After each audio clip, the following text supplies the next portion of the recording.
Caitlin Davis. I just finished my first year at Corban, majoring in health science. My family has a legacy here, dating back 4 generations. We thought it would be great to share some of the Corban legacy with you, and the family of 7,000 alumni that you're a part of.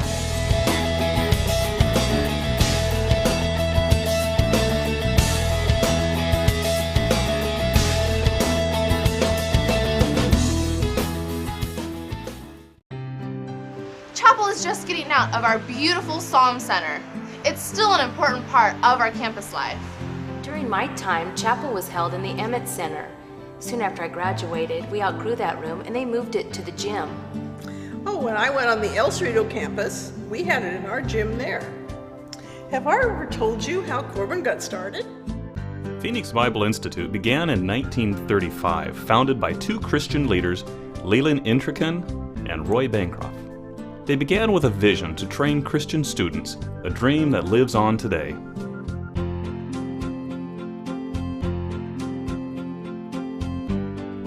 The name changed to Western Baptist Bible College with the move to Oakland in 1946. Former President Herb Farrar remembered moving day. All our assets included 1 truckload of furniture, equipment, books, and $3,000 in cash when we moved to Oakland. We had just a handful of books then. That's a lot different from the library today, and the one we hope to build in the future. Adrian Jeffers remembers that in 1949, Oakland's men's dorm rooms lined the basement walls with only a curtain separating them from the central classroom. One day, a guy slept in, and when the professor called his name for roll call, he hollered, "Here!" from his bed. After 10 years in Oakland, we were bursting out of our seams, so the college moved to El Cerrito. The El Cerrito campus was a dream come true. We had a real college campus. And I remember that all new students had to take a Bible test. And if you didn't pass, you had to take Bonehead Bible. And this was really for people that had little previous Bible knowledge. And then when you graduated, you had to take another Bible test to see how much improvement you'd made over the years you'd been there.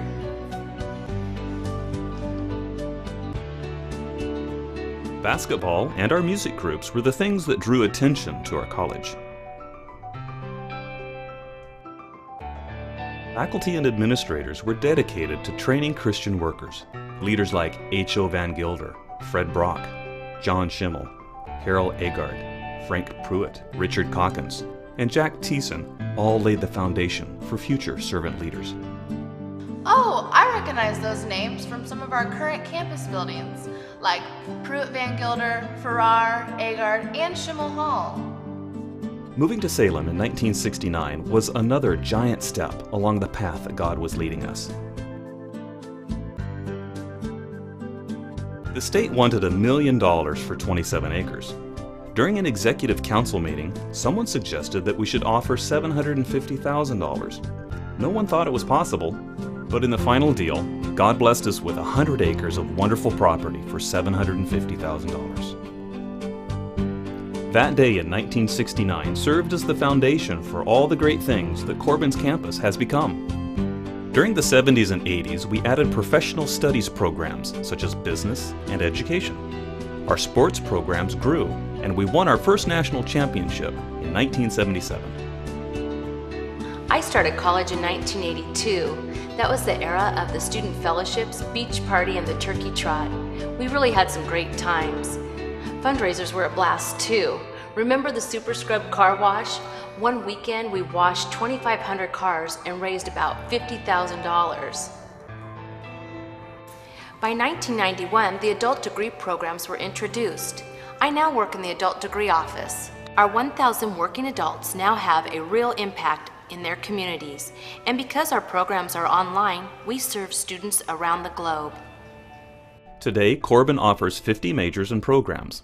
Since the name change to Corban, enrollment has grown from 850 to 1,100. Campus development has steadily increased, and yet the DNA of our mission and its impact on students still runs strong. Here's an idea of how our campus looks today. How many of you remember Van Gilder Residence Hall?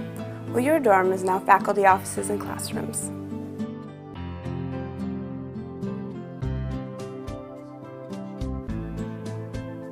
The Brotherhood of Farrar makes it one of the best dorms on campus. It is also one of the oldest dorms at Corban. But now we have Davidson dorm, the newest guy's dorm. It's a good thing they don't have room checks anymore. From the outside, Agard Residence Hall seems calm and studious. But once you walk in the doors, we know how to have a good time. And we have our own bathrooms, unlike the new women's dorm, Balliol. Pruitt Van Gilder has been around since 1994, and it's still the only dorm on campus that houses both men and women. It's still also a great place for student activity on campus.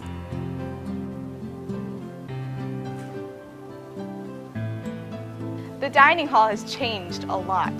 Who remembers the Continental Room? It's now our food service room featuring real food with healthy choices, and the desserts are amazing. Oh man, would Mrs. Lucas and Mrs. Callison ever love this?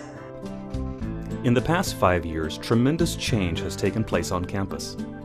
The Psalm Center mezzanine, Visual Art Gallery, the Clock Tower, the Common Grounds, Schimmel Hall with its 75th anniversary archives, Prayer Chapel, Balliol Residence Hall, Davidson Residence Hall, and Sportsplex upgrades. We've recently added graduate programs in education, business, and counseling. Plans are now developing for our School of Theology. We've already had 500 students through our master's programs since 2005. Corban is making an impact in the community. With our annual Hymn Fest, our Corban Consulting Partners program, where business students learn hands-on and also benefit the business community, and our student-led community outreach mission trips, which are truly global. Corban is changing young lives. Before I came to Corban, my life was a mess. I come from a very broken family, and my biological mother was a drug and alcohol addicted Christian gone Buddhist Muslim who believed that physical and verbal abuse is how you're supposed to raise your children. My biological father, my best friend in the whole world, passed away shortly before my junior year of high school. And my younger sister was adopted by a family in Tennessee while I struggled to find a home at 16 years old. After leaving my dad's faith my whole life, I wanted one of my own, and I didn't know how to do that.